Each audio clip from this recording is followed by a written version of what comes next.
Good afternoon and welcome. I'm Karen Marsdale. I'm on staff at the Greater Reading Chamber Alliance, and this is another episode of Chamber Spotlight. And I'm thrilled with our guest today because, surprise, it's someone I work with on a regular basis. So it's one of our staff here at the Greater Reading Chamber Alliance, Mark Dolinski, who's a vice president. And Mark, welcome to the show. Thank you very much. And we're going to have some fun because Mark and I do a lot of dialoguing about many things within our organization and what we could do better, what we would love to do, the things that we're passionate about, and so I think we'll have some fun with our interview. I'm looking forward to it. So I'm going to ask, because honestly, I don't know, what is it that you do here, Mark, at the Greater Reading Chamber Alliance? Just kidding. This is my first question. What's his role here at the Chamber? And sometimes I wonder that too. We all do, because hats are like movable, right? We wear many hats at GRCA. So my title is Vice President of Membership and Events, and essentially what I manage is all the events that are run at the Chamber, as well as our membership. And thirdly, what I also help manage is the corporate training. And that's something that Karen has done a fantastic job in creating a foundation that I'm trying to, to maintain. And this has really allowed us and myself to really work with all kinds of individuals, large companies, small companies, in a wide variety of settings. So it's really been rewarding.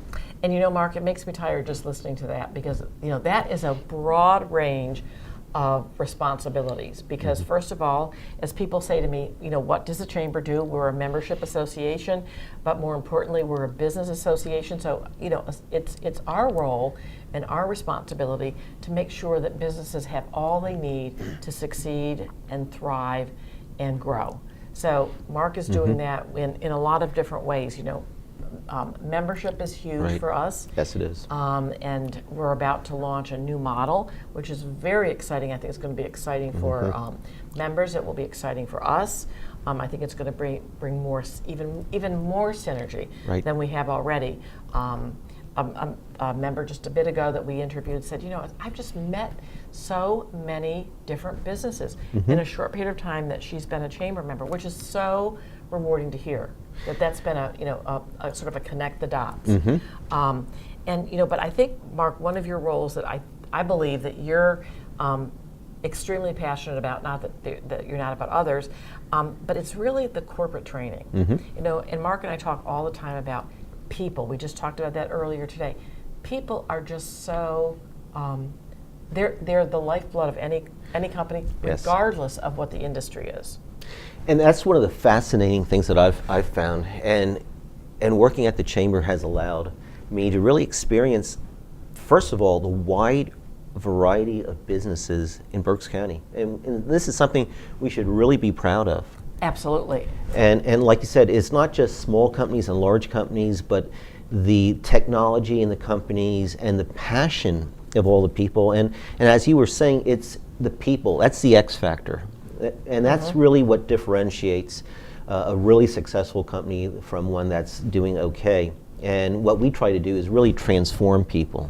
And a lot of our training is really geared towards developing leaders today and leaders in the future.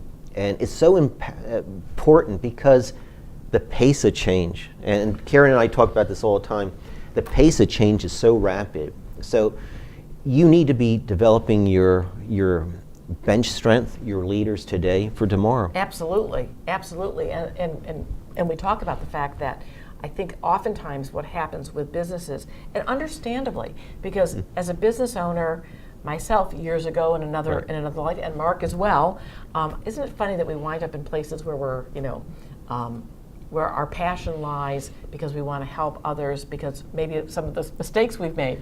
But the reality is that I think people just get so busy working, as the old saying goes, in the business, that they don't work on the business.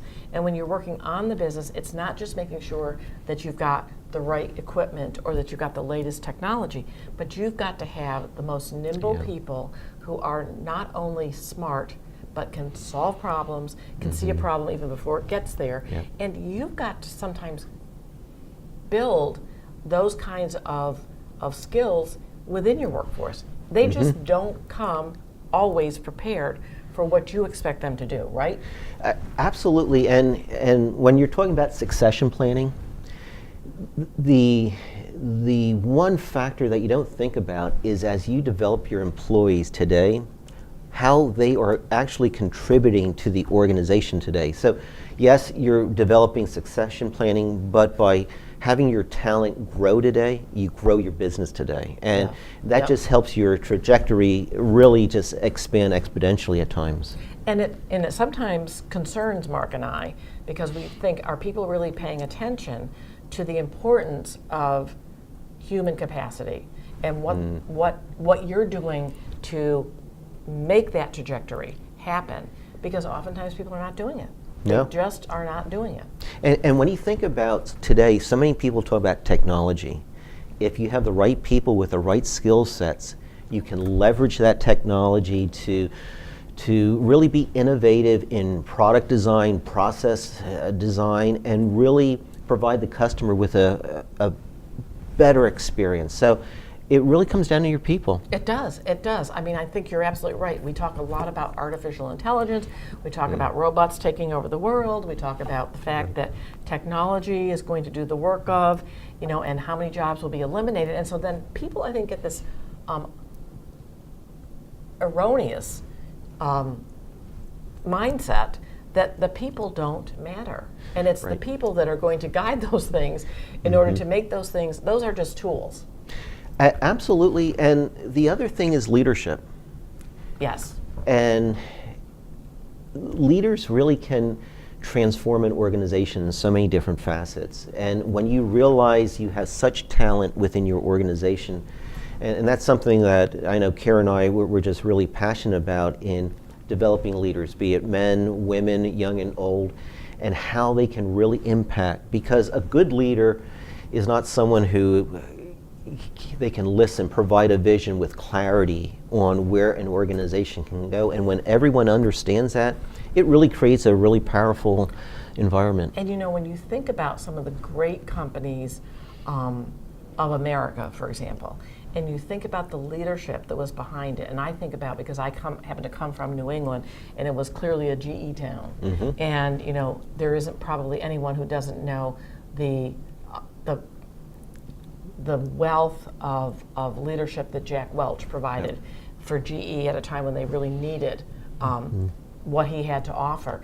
And in a short amount of, when you think of it, relatively short amount of time, 20 years, he turned that company and made it very nimble and literally changed the culture and changed just the behavior of that company. And that's really the height of what I think a leader stands for, is somebody who wants to make change and change for the better.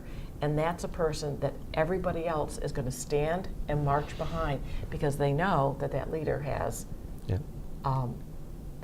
they have their back, and and there's something that you can do to add to that value of that company.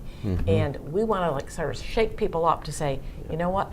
And Mark, I know we're out of time, because we are passionate about this topic of leadership, about development. You don't just take somebody and they don't become a swimmer and become an Olympian without training, right? So what do you see for corporate training in the future?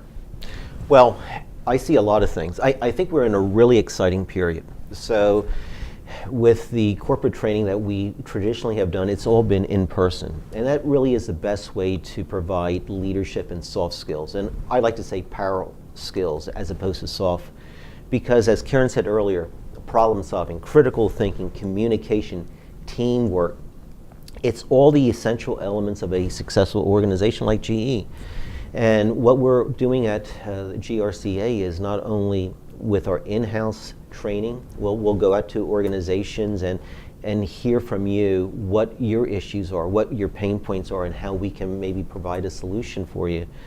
But also look at some technology too, blended learning today. Just-in-time learning. It's really important when you understand that different individuals learn differently. So what we try to do is provide organizations with with a broad array of options, and that's what I really find fascinating and rewarding is when I sit down with a leader and they articulate what their challenges are, and we come up with a really great solution. And I want to tell you that not that he's going to.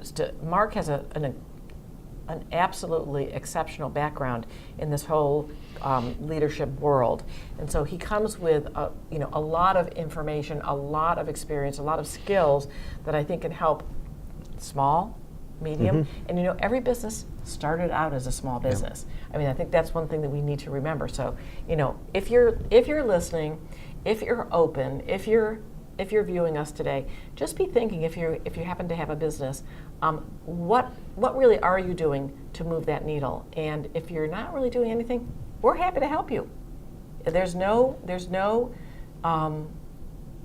I think that can't be helped and really given some opportunity through the kinds of things we do. And we use a myriad of different facilitators and trainers and subject matter experts, so you're not stuck into this groove of the cookie cutter. No, it's, which is great.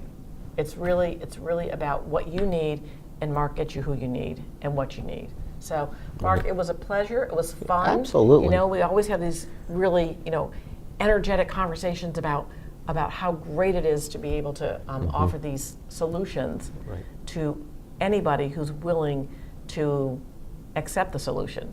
So thank you so much for being here.